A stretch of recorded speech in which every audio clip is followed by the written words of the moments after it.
Assalamualaikum warahmatullahi wabarakatuh. Saya Nafisa Anabila bersama rekan saya Maulana Syarifun Hidayat. Pada video kali ini kami akan mempresentasikan final project kami mengenai analisis makro, analisis industri, analisis fundamental, dan analisis teknikal dari beberapa saham pilihan kami. Baik, langsung saja. Yang pertama yaitu analisis makro.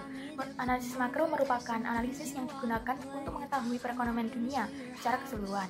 Selain itu, kita dapat menilai apakah perekonomian global masih kondusif dan dapat mendukung pertumbuhan ekonomi negara atau tidak. Pada analisis makro ini, kami akan menganalisis ekonomi dunia dan juga ekonomi Indonesia. Pada analisis ekonomi Indonesia, meliputi PDB, inflasi, BI rate, kurs rupiah, dan juga kinerja pasar modal. Analisis ekonomi dunia. IMF atau International Monetary Fund mengingatkan bahwa perekonomian global mengalami sejumlah tantangan pada tahun 2002 ini dan tahun depan. Mulai dari inflasi lebih tinggi dari yang terlihat di beberapa dekade, ketatnya kondisi keuangan di sebagian besar wilayah, perang Rusia ke Ukraina, dan juga pandemi COVID-19 yang berkepanjangan. Selanjutnya, para pembuat kebijakan melakukan isolasi moneter dan fiskal yang tidak pernah terjadi sebelumnya selama pandemi COVID-19. Tujuannya adalah untuk menurunkan permintaan serta menjinakkan lonjakan inflasi agar kembali ke sasaran. Sayangnya, sebagian ekonomi dengan porsi yang cukup besar justru mengalami perlambatan pertumbuhan bahkan kontraksi.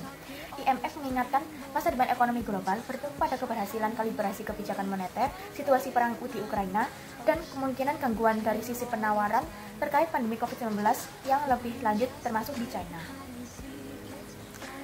Kemudian analisis ekonomi Indonesia. PDB atau Produk Domestik Bruto merupakan salah satu indikator penting untuk mengetahui kondisi ekonomi di suatu negara dalam suatu periode tertentu. BPS atau Badan Pusat Statistik menyajikan data PDB dengan periode waktu yang singkat, yaitu triwulan. Nah, di samping ini adalah grafik PDB tahun 2020 sampai dengan 2022. Dapat dilihat bahwa pertumbuhan ekonomi nasional pada triwulan 3 tahun 2022 tercatat sebesar 5,72%. Menguatnya pemulihan ekonomi ditunjukkan oleh pertumbuhan ekonomi kuartal 3 pada tahun 2022 setelah dibandingkan dengan kuartal 2 2022 sebesar 1,8%. Penyumbang terbesar pertumbuhan ekonomi pada kuartal 3 ini adalah industri pengolahan, yakni sebesar 17,88%. Kemudian setelah PDB yaitu inflasi. Inflasi secara sederhana dapat diartikan sebagai kenaikan harga barang dan jasa yang ada di suatu negara. Di samping ini adalah data inflasi tahun 2022 mulai dari Januari sampai dengan November. Berdasarkan data di atas dapat dilihat bahwa inflasi pada tahun ini mengalami peningkatan mulai dari triwulan pertama sampai dengan triwulan akhir pada bulan November. Hal ini disebabkan karena gangguan rantai pasok hingga kenaikan harga komoditas global. Peningkatan inflasi secara relatif menunjukkan sinyal negatif bagi pemodal di pasar modal, di mana hal tersebut meningkatkan pendapatan dan biaya perusahaan. Apabila peningkatan biaya produksi lebih tinggi dari peningkatan harga yang diperoleh perusahaan, maka profitabilitas perusahaan juga akan menurun. Inflasi yang tinggi juga akan menyatukan harga saham di pasar. Kemudian adalah BI rate. BI rate atau suku bunga acuan BI adalah suku bunga acuan yang dikeluarkan oleh Bank Indonesia kepada publik dan mencerminkan sikap atau posisi kebijakan moneter dari Bank Indonesia. Pada gambar di samping ini adalah data suku bunga tahun 2022. Adapun hubungan suku bunga dengan investasi saham adalah berbanding terbalik. Dalam hal ini, jika suku bunga naik, maka investasi akan cenderung menjadi menurun. Alasannya adalah karena ketika lembaga keuangan menaikkan suku bunga, maka akan berpengaruh pada hampir semua biaya pinjaman perusahaan dan konsumen dalam suatu perekonomian. Akan tetapi, di sisi lain, ketika tingkat bunga naik, maka terjadi risk free, yang artinya ketika risk free naik, maka harga saham cenderung murah dan memberikan keuntungan bagi para investor untuk membeli saham pada harga tersebut. Kurs rupiah atau yang disebut juga dengan Jakarta Interbank Spot Dollar Rate merupakan harga spot USD atau IDR yang disusun berdasarkan kurs transaksi USD atau IDR terhadap rupiah antar bank di pasar modal valuta asing Indonesia. Melalui sistem monitoring transaksi valuta asing terhadap rupiah di Bank Indonesia secara real time. Berikut ini adalah data kurs rupiah dari tanggal 1 November sampai dengan 30 Desember tahun 2022. Dari data yang dipaparkan oleh Bank Indonesia di atas dapat dilihat bahwa nilai tukar Indonesia terhadap US dollar sangat berfluktuatif seperti pada tanggal 1 November 2022 nilai tukar sebesar Rp15.647. Akan tetapi pada periode akhir tahun yaitu 30 Desember 2022. Nilai tukar Indonesia terhadap USD berubah menjadi sebesar Rp15.592. Apresiasi atau menguatnya kurs rupiah terhadap mata uang asing memberikan sinyal positif bagi perekonomian yang mengalami inflasi. Hal ini dikarenakan mata uang asing akan menurunkan biaya impor bahan untuk produksi dan menurunkan tingkat bunga yang berlaku. Menguatnya kurs rupiah terhadap mata uang asing mengakibatkan harga saham naik dan mendorong investor untuk berinvestasi di pasar modal. Dan sebaliknya, apabila kurs rupiah melemah terhadap mata uang asing, maka harga saham turun. Hal ini dikarenakan harga mata uang asing yang tinggi sehingga perdagangan di BEI menjadi melemah. Kemudian analis ekonomi Indonesia yang terakhir yaitu kinerja pasar modal 2022.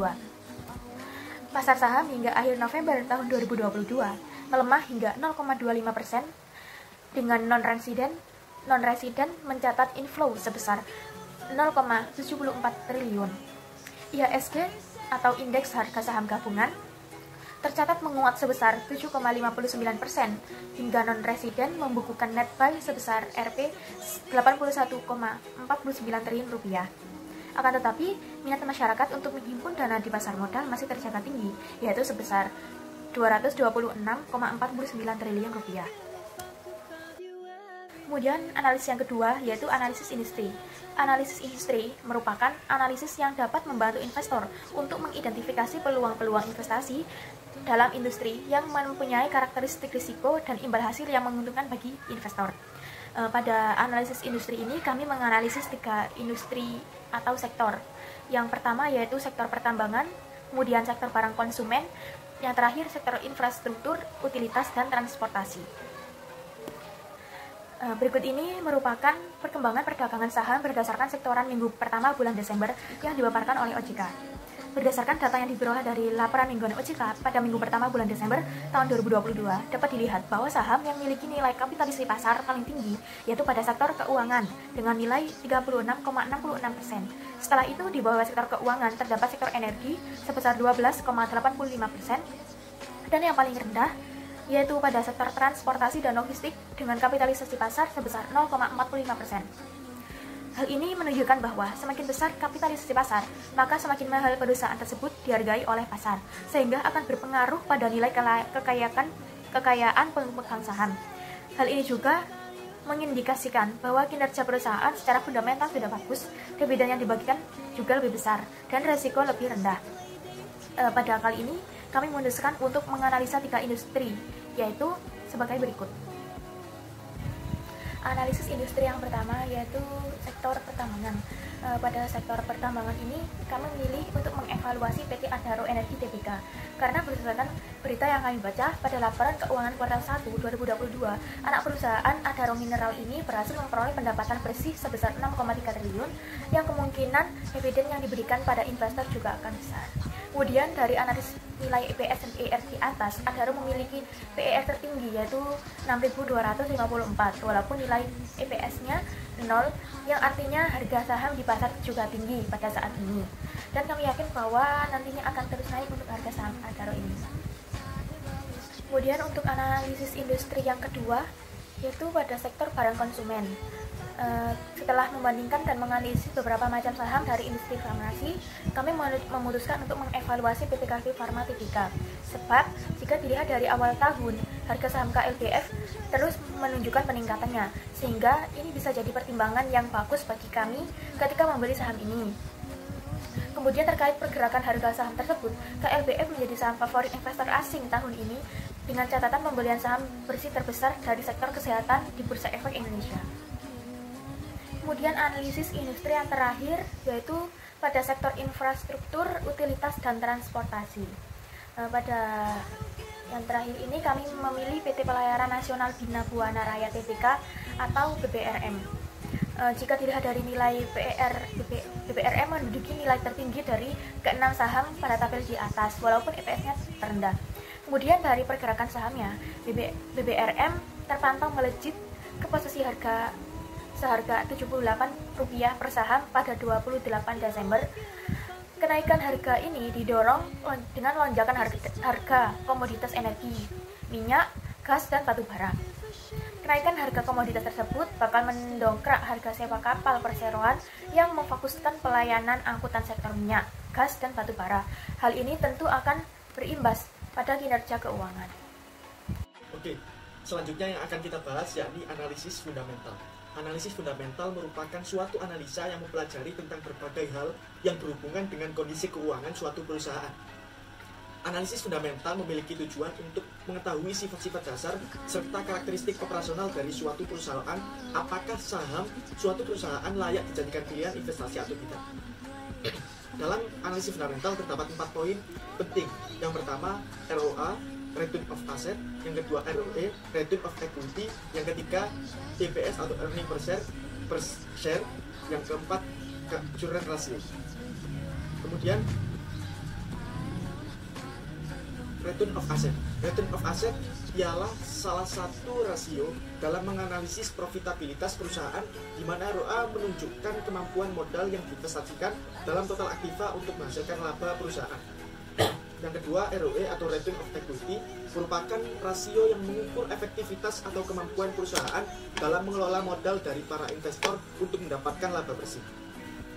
Earning per share atau EPS merupakan ukuran kemampuan perusahaan untuk menghasilkan keuntungan per lembar saham pemilik. PER atau Price Earning Ratio merupakan perbandingan antara harga saham dengan laba bersih perusahaan, di mana PER mengindikasikan besarnya rupiah yang harus dibayarkan investor untuk memperoleh 1 rupiah earning perusahaan. Current Ratio atau rasio lancar mengukur kemampuan perusahaan memenuhi utang jangka pendeknya dengan menggunakan aktiva lancarnya. Berikut industri yang akan kita analisis sahamnya. Yang pertama mengenai industri pertambangan. Itu kita mengambil dari PT Adaro Energi Indonesia Tbk atau ADRO. PT Adaro Energi Indonesia Tbk atau ADRO ini adalah perusahaan pertambangan batubara terpadu yang berbasis di Indonesia. ADRO dan anak perusahaannya bergerak dalam bidang pertambangan batubara. Berikut analisis fundamental yang telah kita analisis dari berbagai industri pertambangan.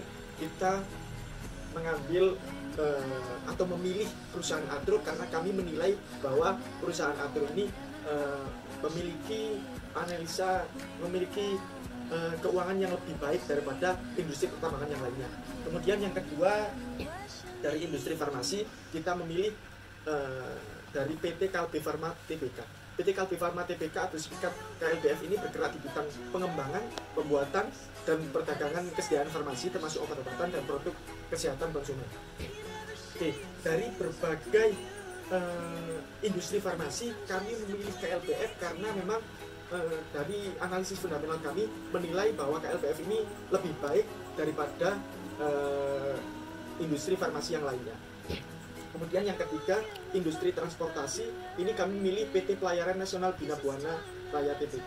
PT Pelayaran Nasional Bina Buana Raya Tbk atau BPNR didirikan pada tahun 1998 yang saat ini bergerak dalam penyediaan pengangkutan penyewaan kapal dan jasa transshipment melalui penyebaran armada kapal tunggal dan tongkang serta kapal pendukung lepas pantai. Oke, dari tabel-tabel berikut telah kami analisis fundamentalnya dan kami telah memilih BPRF atau PT Pelayaran Nasional Bina Buana Raya Tbk untuk kami beli sahamnya karena memang kami menilai BPRN ini lebih baik daripada industri transportasi yang lainnya. Selanjutnya, analisis teknikal merupakan metode analisis yang digunakan untuk menganalisa data-data masa lalu dari sekuritas, di mana perhitungannya didasarkan pada rumus, grafik, dan data yang dipadukan dengan pergerakan suatu instrumen. Analisis ini berguna untuk untuk dijadikan patokan dalam memprediksi masa yang akan datang. Poin penting yang harus diperhatikan dalam analisa teknikal yang pertama mengenai candlestick chart dan yang kedua mengenai support dan resistance. Indikator-indikator dari analisis teknikal ini yang pertama moving average, stochastic oscillator, dan RSI atau relative strength index. Yang pertama candlestick chart.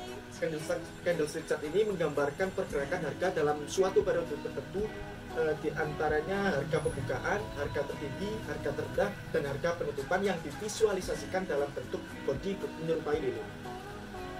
Support and resistance. merupakan batasan atau tingkatan ketahanan bunga yang bergerak naik dan turun. Support diartikan level harga saham secara historis sulit untuk turun lebih rendah lagi, sehingga diyakini bahwa pada level harga tersebut permintaan saham akan lebih banyak dibeli, sedangkan dengan minat jual atau sell. Resistance merupakan level harga saham di mana secara historis sulit untuk naik lebih tinggi lagi, sehingga diyakini akan banyak yang menjual saham. Indikator bagi analisis teknikal yang telah disebutkan tadi, yang pertama moving average merupakan garis yang didapatkan dari perhitungan terhadap harga sebelum hari ini. Moving average yang paling umum digunakan ialah average hari 20, 30, 50, 100, dan 200. Yang kedua, stochastic oscillator. Diyakini oleh sebagian investor bahwa pola trading jangka pendek bisa dilakukan dengan melihat gejala kenaikan dan penurunan yang terjadi. Yang ketiga, RSI atau Relative Strength Index merupakan indikator yang digunakan untuk menentukan titik balik saham yang dilakukan menghitung perbandingan antara kekuatan kenaikan dan penurunan harga dengan nilai 0 sampai 100. Berikut analisis teknikal yang telah kami lakukan. Yang pertama, dari PT Adaro Energi Tbk, berdasarkan data analisis teknikal yang kami lakukan, dapat disimpulkan bahwa pada indikator Bollinger Band, kondisi overbought terjadi pada bulan September 2022 dan kondisi oversold terjadi pada bulan November akhir. Dan bisa dilihat berikut analisis teknikal yang lainnya dari kami mengenai PT Adaro Energi. Untuk perusahaan yang kedua, yakni industri farmasi yang kami analisis, yakni PT Kalbe Farma Tbk, di mana kondisi overbought terjadi pada bulan September dan kondisi oversold pada bulan Agustus 2022. Berikut analisis yang telah kami lakukan. Kemudian analisis teknikal yang ketiga di PBNM atau Pelayaran Nasional Bina Buana Raya Tbk. Kondisi overbought terjadi pada bulan September dan kondisi oversold pada bulan November akhir 2022. Berikut analisis yang telah kami lakukan dalam Pelayaran Nasional Bina Buana Raya Tbk. Berikut ringkasan pembelian dan penjualan saham yang telah kami lakukan. Yang pertama, ringkasan pembelian. Kami membeli saham Adro, KLBF, dan BBRM secara bersamaan pada tanggal 28 Desember 2022 dengan harga yang telah dicantumkan, dengan pembelian lot juga yang telah dicantumkan, dengan total hasil pembelian yang telah kami lakukan yakni 29.781.000 rupiah. Kemudian mengenai ringkasan penjualan saham, kami telah menjual saham kami yakni di PT Adro, KLBF, dan BBRM secara bersamaan pada tanggal 5 Januari 2023 dengan total hasil penjualan itu 29.237.000 rupiah. Hasil dari investasi kami, total keuntungan dari investasi saham kami yakni minus 544.000, total pembelian saham 29.781.000, dana diam 70.219.000, total dana investasi awal 100 juta, total hasil investasi 29.237.000 rupiah, dengan total aset yang kami punya yakni 99.456.000 rupiah. Kesimpulan dari apa yang kami presentasikan, yang pertama perlu melihat beberapa kondisi terlebih dahulu sebelum melakukan investasi, seperti analisa makro, analisa industri, analisa fundamental, dan juga analisa teknikal.